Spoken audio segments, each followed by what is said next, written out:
오늘 읽었던 본문을 가지고 제가 말씀을 구하는 성도이라는 제목으로 같이 좀 말씀을 나누었으면 좋겠습니다. 시작이 악한 세대가 표적을 구하죠. 그러니까 우리는 좀 말씀을 구하는 이런 하나님의 백성들이 됐으면 좋겠다. 제가 말씀을 구하는 성도라는 말씀의 제목으로 오늘 읽었던 38절에 보면, 지금 마태복음, 제가 특별히 오늘 새벽에 이 설교 본문을 가지고 했는데 제가 좀 우리 표어랑 또 다시 한번 좀 이렇게 말씀을 곱씹어 보면 참 좋겠다라는 생각이 들었어요. 마태복음을 다시 한번, 다 잘 아시겠지만 마태복음은 누가 썼지요? 세리 마태가 썼습니다. 그 당시에 유대인들이 아주 꼴보기 싫어하는 거예요. 그러니까 저 나라 팔아먹은 앞잡이, 아니 로마가 지금 우리나라를 지배하고 있는데 로마의 앞잡이가 돼서 세금이나 더 걷고, 아주 사람들이 싫어하죠. 독립운동가들이 있었을 거 아닙니까, 그 당시에. 그러니까 신약성경에 보면 열심당원들이 있어요. 칼을 품에 안고 있다가 이런 세리들 등에다 칼을 꽂아버리는 거예요. 그럴 수 있죠. 그럴만 하죠. 우리도 일제시대 때 보면 이제 독립투사들이 있잖아요. 그런 마태가 자기가 아무리 봐도 좀 아닌 것 같은 거예요. 그러니까 제가 마태의 입장에서 봤을 때, 아니 내가 볼 때는, 선생들이나 종교인들이나 다 내가 볼 땐 돈이나 자기 명예를 쫓고 있는 것 같은데 뭘 그러고 있어. 그냥 내가 보니까 차라리 로마의 앞잡이를 쓰는 게 훨씬 더 돈이나 명예가 빠를 것 같은데, 이런 마태였어요. 그러지 않고 생각이 없어갖고 로마의 세리가 됐겠습니까? 적어도 생각이 있고 머리가 있고 그딴 문화, 이게 뭐가 필요하냐, 먹고 사는데. 아니 내가 보니까 종교인들도 다 부정부패하고 문제가 많아 보이는 거예요. 그럼 나는 그러면 로마의 앞잡이 하겠다. 그리고 너네들은 나를 욕해라. 어쩌겠어요. 그거 자기가 선택했는데. 그래서 자기 보디가드도 있고. 그랬는데 세리 마태가 예수님을 만났어요. 이때 아무리 봐도 메시아예요.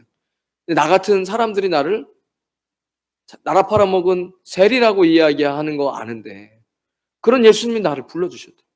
그리고 내가 예수님의 제자가 됐다. 정신 차렸으면 좋겠다. 내 동포들이요. 왕이 오셨다. 마태복음은 왕으로 오신 예수님이잖아요. 그러니까 왕이 오셨다. 도대체 너는 누가 왕이냐?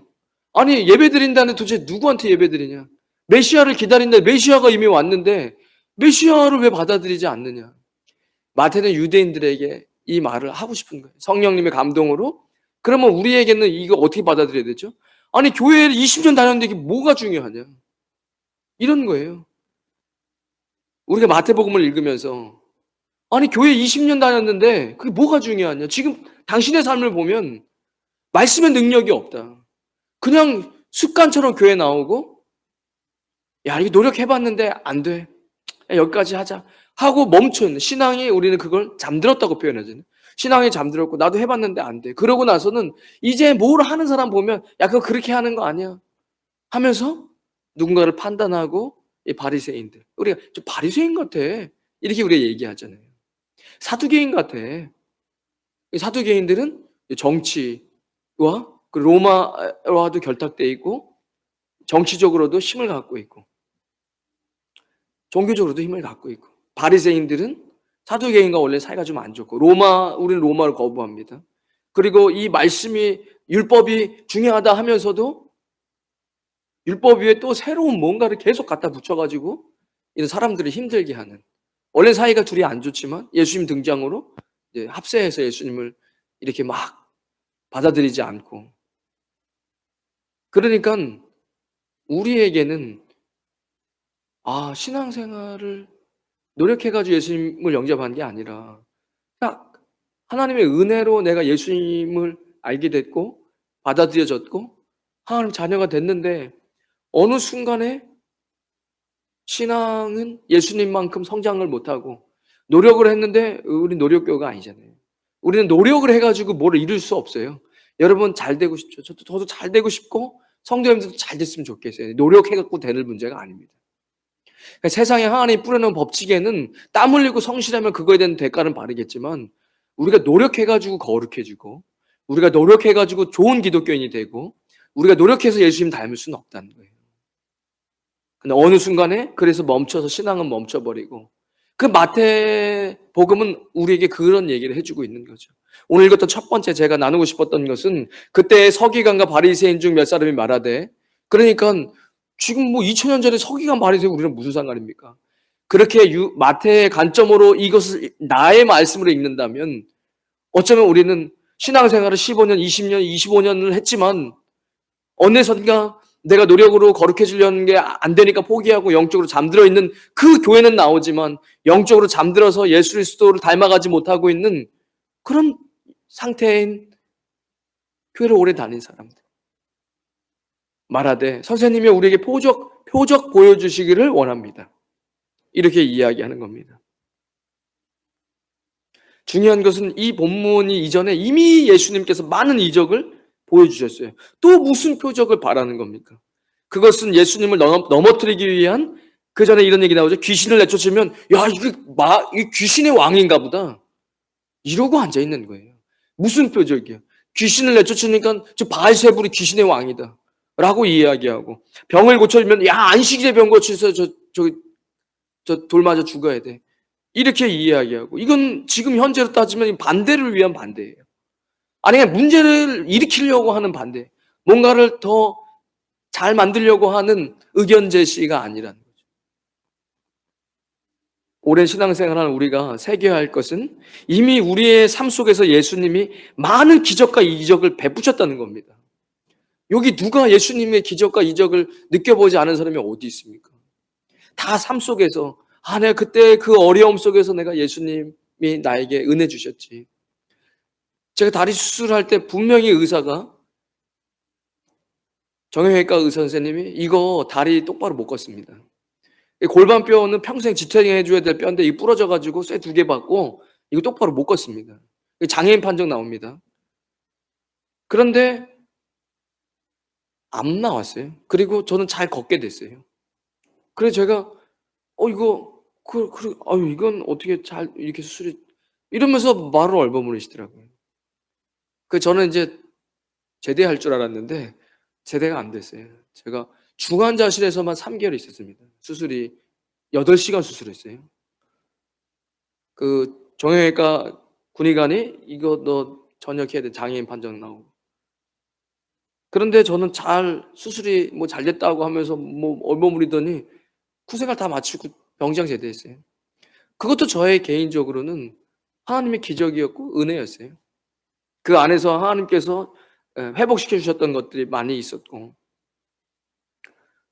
제가 이 자리에 목사가 되어서 하나님 말씀을 선포하는 것도 제 그 과정 가운데 얼마나 많은 하나님의 기적과 이적이 있었겠습니까? 무슨 또 표적을 구하는 겁니까? 저뿐만 아니라 여기 계신 분들도 마찬가지. 우리가 바리새인 되고 어느 순간 신앙이 노력으로 하려다가 멈춰서 더 이상 성장 못하면서 교회는 습관적으로 다니면서, 그러다 보면 교회에 보세요. 어떤 사람들 보면 자꾸 어디 기적이 일어나는 데나 쫓아가려고 그러다가 망해요. 이미 기적은 다 주셨는데요. 다만 우리가 표적이 필요하다면 그것은 예수 그리스도께서 십자가에 이미 나 때문에 죽으시고 3일 만에 부활하셔서 이 사망 권세죠. 누구도 이길 수 없어요. 대통령도 황제도 어떠한 권력과 어떠한 돈이 있어도 도저히 이길 수 없는 거, 사망입니다. 누가 사망 권세를 이길 수 있습니까? 누가 죽음 앞에서 담대할 수 있습니까? 누가 이 죽음을 극복할 수 있냐는 거예요. 없어요. 인류 역사상 한 번도 없습니다. 누가 인간이 죽음을 극복합니까? 어떠한 권력자도 이건 할 수 없는 거예요. 예수님께서 십자가에서 죽으셨다가 이 사망 권세를 짓밟고 부활하셨습니다. 유일하게 예수님께서. 이게 우리에게 표적이죠. 바로 예수님이 이야기하십니다. 뭐라고 이야기하시죠? 표적을 39절에 예수님께 대답하여 이르시되 악하고 음란한 세대가 표적을 구하나 선지자 요나의 표적밖에는 보일 표적이 없느니라. 이게 무슨 표적이죠? 그러니까 구약 성경엔 예수님이 녹아져 있어요. 요나가 물고기 뱃속에 3일 동안 있었던 것을 예수님의 십자가의 죽음을 상징하고 있는, 심볼적인 거죠. 요나는 결국 뭘 했죠? 나와서 니느웨 성에서 복음을 전하고 니느웨를 구원시킵니다. 예수님께 사망 권세를 이기시고 십자가에 죽으시고 부활하셨을 때 구원의 문이 열리는 거잖아요. 똑같은 거잖아요. 예수님께서 하시는 말씀이 표적? 표적이라면 선지자 요나의 표적밖에는 보일 표적이 없다라고 이야기하시는 겁니다. 여러분, 신앙생활이 차가워지고 미지근해지고 내가 방향성을 잃고 노력으로 안 돼서 신앙이 잠들어갈 때 무슨 저기에서 난리와 난리 소문이 있을 것이다. 저기에 뭐 익사이팅하고 뭐 전부 선지자가 왔다. 필요 없어요. 적어도 오늘 이 시간에 있는 분들, 그거는 아닙니다. 이미 오신 예수님이 계시고 우리에게 주신 말씀이 있습니다. 우리에게 이미 표적이 있고, 그리고 그 표적, 이 악하고 음란한 세대라고 이야기하잖아요. 지금 시대가 아주 악하고 음란해지고 있습니다. 이제 보십시오. 이러면 자꾸 이상한 이단 사이비 교주들 어디서 뭐 기적이 일어났다, 뭐 고친다, 다 필요 없어요. 안 죽습니까? 아니 그 뭐 고침받으면 안 죽습니까? 물론 이렇게 막 제가 함부로 이야기할 수는 없지만 아프신 분들에게. 하지만 그렇게 해갖고 뭐 영원히 사는 거 아니잖아요.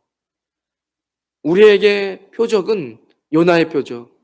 예수님께서 이미 십자가에 죽으셨다가 이미 부활하시고 우리를 구원하셨다는 거예요. 이 십자가면, 이 십자가만 단단히 붙잡고 있으면 되는 거예요. 고통스러울 때 예수님은 나 때문에 십자가에서 고통받으셨어.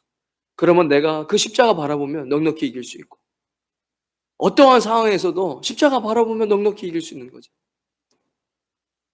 예수님도 그 표적밖에 없다라고 이야기하십니다. 40절에 요나가 밤낮 사흘 동안 큰 물고기 뱃속에 있었던 것 같이 인자도 밤낮 사흘 동안 땅속에 있으리라. 심판 때에 니느웨 사람들이 일어나 이 세대 사람을 정죄하리니 이는 그들이 요나의 전도를 듣고 회개하였음이거니와 요나보다 더 큰 이가 여기 있다라고 예수님이 이야기하십니다. 그러니까 이런 거예요. 제가 요나를 생각하면서 우리는 요나를 다 알잖아요. 요나가 니느웨에서 구원받는 거 싫어했어요. 저 원수 같은, 저 구원받아야 돼? 가서 복음을 전해야 돼? 뭐 어떻게 전했겠습니까? 전하고 나서도 어디 죽나 안 죽나 보자, 이러고 있는 요나인데. 그러니까 너네 다 죽을 거야. 너네 하나님 심판할 거야. 그리고 빨리 막 뛰면서. 우리 다 그 전에 막 다 말씀할 때 봤잖아요. 그 큰 성 봤을 때 그렇게 빨리 말씀 전할 거면 그자 막 달려가면서 막 얘기하고 이랬어야 되는데, 그러니까 전도하잖아요. 제가 이런 생각이 들었어요. 우리가 전도를 어줍지 않게 해도 성령님께서 역사하실 줄 믿습니다. 요나가 저 원수들 저 구원받으면 안 되는데 해도 물고기 뱃속에 3일 동안 있다 나왔으니 그래도 뭐 너네 다 망할 거야, 죽을 거야, 하나님 심판하실 거야, 뭐 이러면서 대충 전했는데 성령님께서 역사하셔가지고 니느웨에서 구원받잖아요. 여러분, 그러니까 여러분, 우리가 어줍지 않게 전도해도 성령님께서 역사하실 줄 믿습니다. 확실합니다. 완벽하게 하려다가 행동하지 않는다면 영원히 할 수 없어요. 이건 전도뿐만 아니라 우리 학생들도 또 살아가시는 뭐 어떤 것에도 우리가 완벽하려 아무것도 시작 못하면 아무 변화도 없어요. 그런데 좀 부족해도, 실수해도, 넘어져도 뭔가 행동할 때 거기서 역사가 일어나는 것입니다. 무슨 일을 하도 맨날 머릿속으로 하다가 아무것도 못해. 왜? 완벽하게 하고 싶어서. 그거 좋은 거 아니에요. 제가 그거에 대해서 많이 생각을 해봤거든요. 저도 좀 완벽주의 이런 게 있어갖고 잘 못해요. 제가 가만히 생각해 보니까 이게 선악과에서부터 온 원죄예요, 원죄. 뭐죠? 나도 신처럼 너도 그거 먹으면 뭐 돼? 하인처럼 될 수 있어. 인간은 완벽한 존재가 아닙니다. 인간은 신이 아니에요. 그런데 이 완벽주의가 도대체 뭘까? 이 부정적이 내 삶에 별로 좋은 게 아니에요. 근데 왜 나는 자꾸 완벽하려고 그러지? 이게 내가 죄다, 원죄다 이거. 하나님처럼 되고 싶어. 내가 모든 걸 군림하고 싶고, 내가 모든 걸 컨트롤하고 싶고, 이거는 이룰 수 없어요. 하나님께서 우리에게 사랑하라고 이야기하셨지, 모든 걸 컨트롤하고 모든 걸 다 그렇게, 그건 하나님만 하실 수 있습니다. 근데 우리는 완벽하게 컨트롤하려고 하고 완벽하게 내서 그런 거 없어요. 우리는 늘 부족하고 연약해요. 주님한테 도와달라고 하고, 주님께 도와달라고 해갖고 뭘 잘 돼야 주님께도 하나님 감사합니다 하죠. 아니 내가 완벽해가지고 쫙쫙쫙 계획하고 쫙쫙쫙 됐는데 거기다 대고 정말 하나님께 이게 되겠습니까? 역시 내가 계획한 대로 착착 됐네. 그러고 딴 사람 보면서 너는 그것도 못하냐? 저 멍청한, 이거밖에 안 되는 거예요. 우리는 완벽할 수 없어요. 아니 어떻게 그럼 완벽하게 계획해서 완벽하게 됐어? 정말로 그게 하나님 앞에 영광이 될까요? 내가 다 계획한 대로 됐는데 하나님 감사합니다. 그거 껍데기 감사 아닙니까? 정말 이거 못할 것 같은데 하나님 도와주세요. 이거 이렇게 돼야 되는 게 맞잖아요. 이거 말씀대로 이렇게 돼야 되잖아요. 하고 주님께 기도하면서 갔어요. 근데 그게 잘 됐어요. 그때 우리는 아이고 하나님 도와주셨어. 이렇게 되지만 이게 시간이 지나갖고 자꾸 죄가 올라와서 내가 완벽하게 준비하고 완벽하게 계획해서 완벽하게 된다. 이미 그때는 교만이 열가지 찹니다. 다른 사람들에게 정죄하고 뭐 주님이 하셨다고 말은 하지만 마음속에는 내가 그거 뭐 솔직히 다 했는데 이렇게 돼버리는 거죠. 대충 실수하고 넘어져도 행동할 때 역사가 일어나는 겁니다. 전도하는 겁니다. 이거 뭐 특별할 것도 없어요. 제가 그래서 사실은 뭐 그 뭐죠? 막 열린 모임 뭐 이런 전도할 때 뭐 이런 게 있어요. 뭐 이런 거 저런 거 다 하다가는 평생 전도 못 하다 끝나겠다. 그래 그냥 그 카드 하나에 뭐 어렵습니까? 카드에 내가 전도할 사람 적고 조 나누면 세 사람 거 뒤에 넘겨서 상대방 것도 이름 적고 기도하는 거예요. 기도 안 하고 전도 안 됩니다. 이름이라도 대면서 기도해야죠. 어떻게 영적인 건데 그것도 그 사람의 영적인 주인이 바뀌는 건데 어떻게 기도도 안 하고 그거 말이 안 돼요. 그러니까 내가 이름 적고 그리고 나 묶인 그 이제 뭐 조장들 뽑으셔가지고 조장분 3명씩 엮어서 그럼 그 3분 이름 전도하려고 했던 사람 뒷부분에 같이 3명이면 9명이 되겠죠. 2명이면 6명 이름을 적어서 기도하는 거죠. 아니 내 거 이름 뺄 거면은 4명 앞에 내 거 뒤에 건 우리 조원들 전도하려고 하는 사람들 기도하는 거예요. 기도 안 하고 전도 안 됩니다. 이거 그 사람의 영적인 주인이 바뀌는데 기도를 안 해요. 기도하고 그리고 뭐 만나는 거죠. 차도 한잔하고 같이 기도도 하고 그때 이렇게 얘기하는 거예요. 그때 그 언니가 대충 예수님 전해갖고 전 잘 몰랐어요. 언제요? 예수님 오셔갖고 심판이 있다니까요. 비스무리하게 심판이 될 거예요. 왜냐면 우리가 다 영적인 존재이기 때문에 원숭이는 이런 거 안 하고요. 안 하죠. 그런데 분명한 심판이 비슷할 겁니다. 딱 하나님 앞에 섰을 때 예수님께서 우리 모든 생애를 알고 정확하게 1.1획도 그 신원하시는 분께서 이런 날이 온다니까요. 그때 그 언니가 대충 예수님 전에 잘 몰랐어요. 억울해요. 왕이시여 억울합니다. 그때 니느웨 성 사람들이 변호할 거라는 거예요. 그때 어디 한번 비디오 틀어보시죠. 그 여러분들이 전도하는 모습과 요나 선생이 전도하는 모습을 비교하면서 우린 이때도 그 말 듣고 회개했어. 이거 얘기하는 거잖아요. 그래 또 뭐죠? 근데 아시잖아요, 예수님. 이게 상황이 어쩔 수 없었어요. 아주 멀었어요. 교회가 아주 멀고 가기가 어려운 상황인 거 아시잖아요. 그때 뭐라고 얘기하죠? 한번 읽어볼까요? 42절에. 42절에 한번 다 같이 읽겠습니다. 시작. 심판 때에 남방 여왕이 일어나 이 세대 사람을 정죄하리니 이는 그가 솔로몬의 지혜로운 말을 들으려고 땅 끝에서 왔음이거니와 솔로몬보다 더 큰 이가 여기 있느니라. 이거는 이런 거죠. 멀어서 어쩔 수가 없어서 그때 이 에티오피아에서 왔던 이 여왕이 무슨 소리 합니까? 나는 그 지혜를 들으려고 저 먼 곳에서 예루살렘까지 왔습니다. 아니 나는 그 하나님의 말씀을 들어 이렇게 먼데도 올 수 있었는데 무슨 그 정도 거리 때문에 안 됐다. 그거는 변명입니다. 내가 그걸 변호합니다. 이렇게 된다는 거예요. 먼 거리 상황? 아닌데 저 남방명은 저 먼 거리에서도 말씀 들으러 왔는데 그 예수님 얘기해. 그런데 요나보다 더 크고 솔로몬보다 더 큰 이가 여기 있다 라고 예수님 얘기하시는. 제가 이 말씀을 읽는데 내가 여기 있다 하고 우리에게는 이미 오셨다. 그 예수님이 이미 이 땅에 오셨다. 그런데 무슨 변명이 필요합니까? 변명할 수 없는 거예요. 우리 노력하면서 사는 거 아닙니다. 하나님의 말씀을 먹으며 믿음으로 사는 겁니다. 여러분 그리 믿음으로 사시고 하나님 말씀을 먹고 믿음으로 사시기를 주님의 이름으로 축복합니다.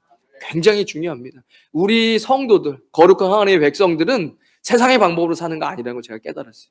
하나님 말씀 먹고 이게 좀 정말 우리 아멘은 해도 아멘 하셔야 돼요. 그래서 아멘 할 때마다 조금씩 믿음이 어느 순간 믿어지는 거예요. 하나님께서 그렇게 역사하시게 믿어지는 그런 믿음으로 우리 사는 겁니다.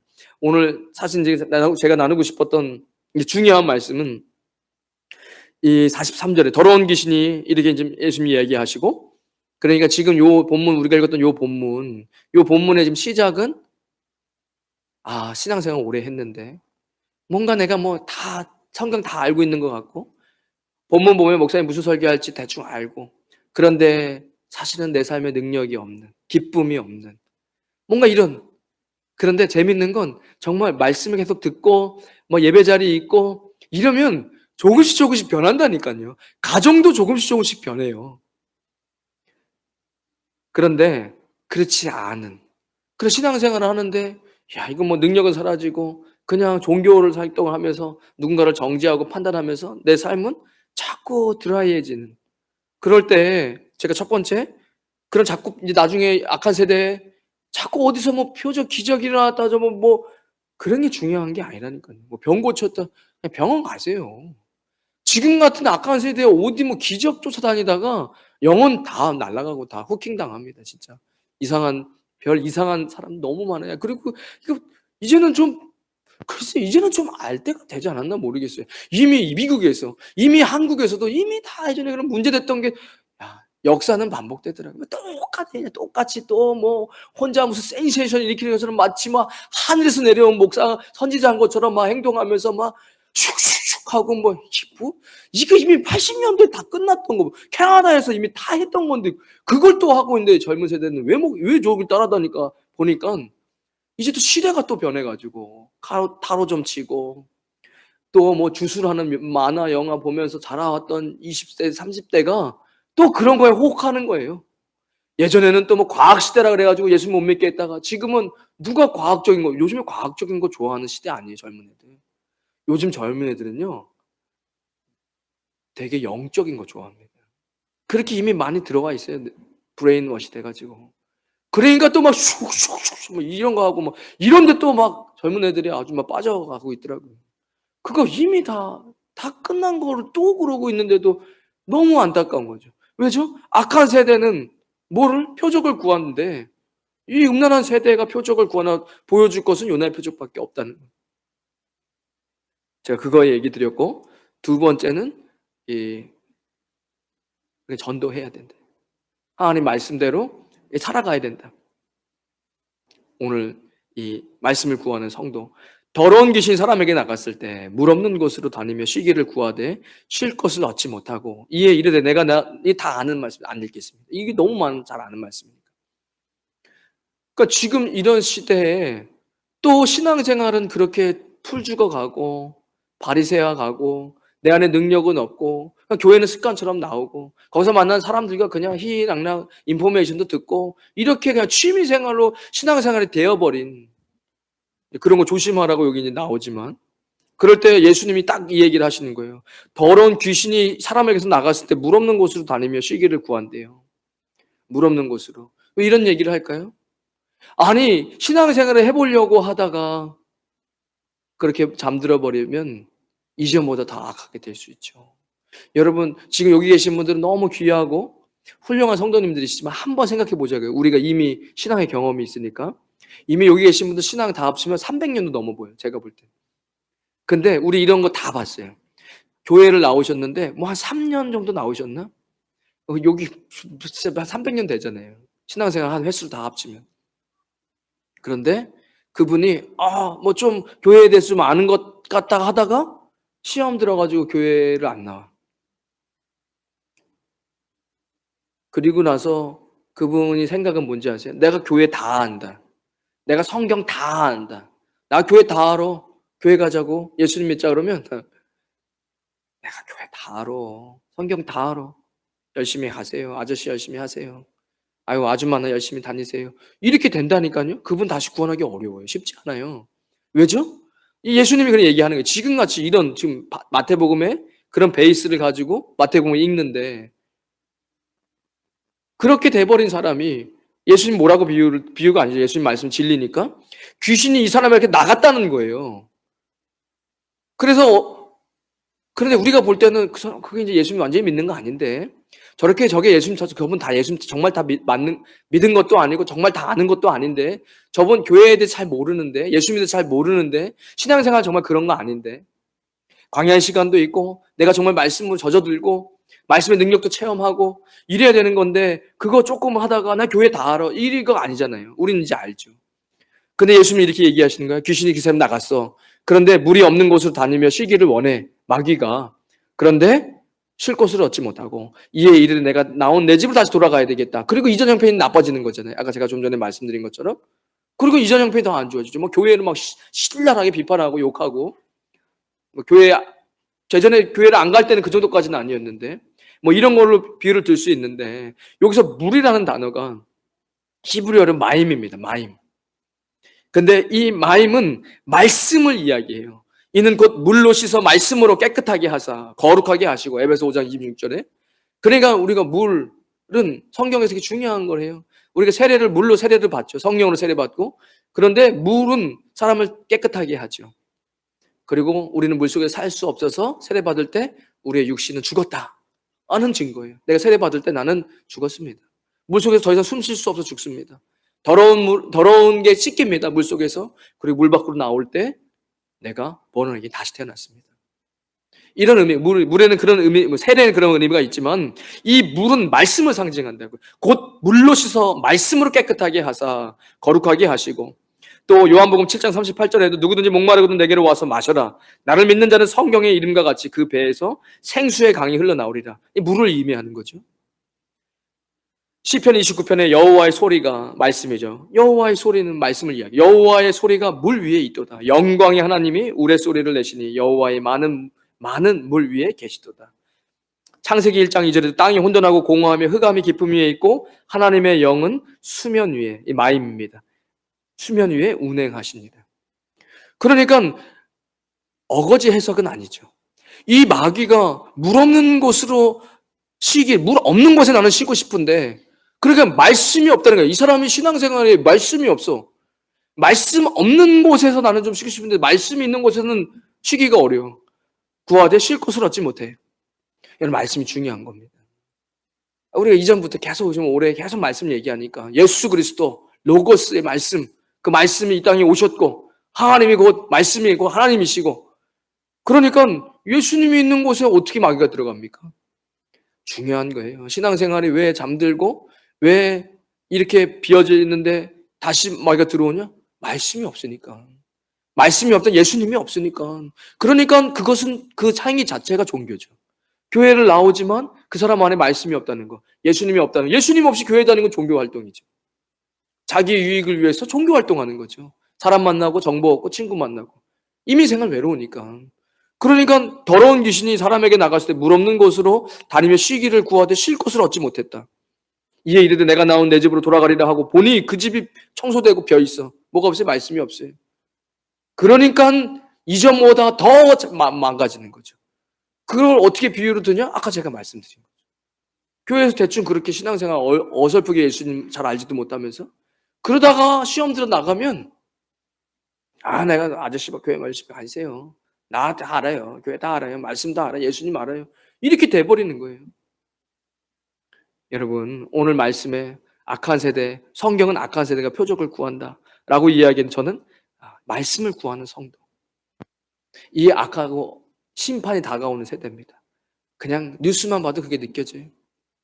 그냥 뉴스가 어떻게 나라가 이렇게 될까, 저 변호사 이혼을 준비해주는 변호사는 부끄러운 줄 모르고 한국은 불륜공화국이라고 이야기하면서 웃으면서 자기 돈벌이 되니까 그렇게 얘기한 젊은 여자 변호사를 봐도 이거는 정신이 나갔다. 뭐가 행복합니까? 사람들 이혼하는 게 행복해가지고 자기 그거 즐거워하면서 뭐 이런 세상에 우리가 사는데 미혹되면 안 됩니다. 어디 표적도나 쏟아낼 필요가 없어요. 예수 그리스도 십자가 부활, 죽으셨다 부활하신 사망 권세 이기신 것, 이것을 예수님이 이야기하셨고 그리고 우리는 전도합니다. 우리는 완벽주의자 아니에요. 우리는 그냥 하는 거예요. 그때 언니가 그 형님이 말을 디디하게 해서 없어요. 어차피 니느웨 성 사람이 우리를 변호할 거고 그리고 또 남방 여왕이 변호할 겁니다. 그냥 전하는 거예요. 예수님께서 마지막으로 이런 시대에 이런 바리새인 사두개인들을 보면서 말씀이 없으면 안 된다. 그러면 이전보다 더 흉악해진다. 여러분 말씀을 구하는 성도 되셔서 많은 물소리, 우리 예전에 그런 찬양집도 있었잖아요.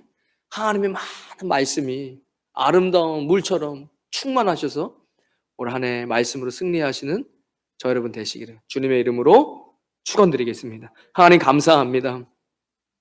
오늘 3일 밤 주님 앞에 수요 예배로 달려와 주님을 찬양하고 경배하고 하나님 말씀을 듣고 또 이렇게 주님 앞에 예배를 올려드립니다. 성령님, 우리의 입술을 주장하여 주시고 우리의 생각과 말과 마음을 주장하시고 우리의 발걸음도 인도해 주셔서 아버지 2023년도 비록 세상은 악하고 시대가 악하지만 주님 더욱더 열심히 그리스도를 전하고 세상의 빛과 소금으로 살아가는 말씀으로 충만한 우리 임마누엘 교회 되어지기를 주님 간절히 원합니다. 주님께서 붙잡아 주시고 승리하는 한 해가 되어지게 하여 주시옵소서. 사랑이 많으신 예수님의 이름으로 기도드립니다. 아멘. 이제는 우리 주 예수 그리스도의 크신 은혜와 하나님 아버지의 무한하신 사랑과 성령님의 감동, 감화, 교통하심이 오늘 수요 예배 나와 말씀을 붙잡고 살아가기로 다짐하는 주의 백성들 머리 위에 그들의 가정과 자녀들 위에 땀 흘려 일하는 믿음의 기업 위에 우리 임마누엘 교회와 이 땅 필리핀과 조국 대한민국 위에 지금부터 영원까지 함께 하시길 간절히 축원하옵나이다. 아멘.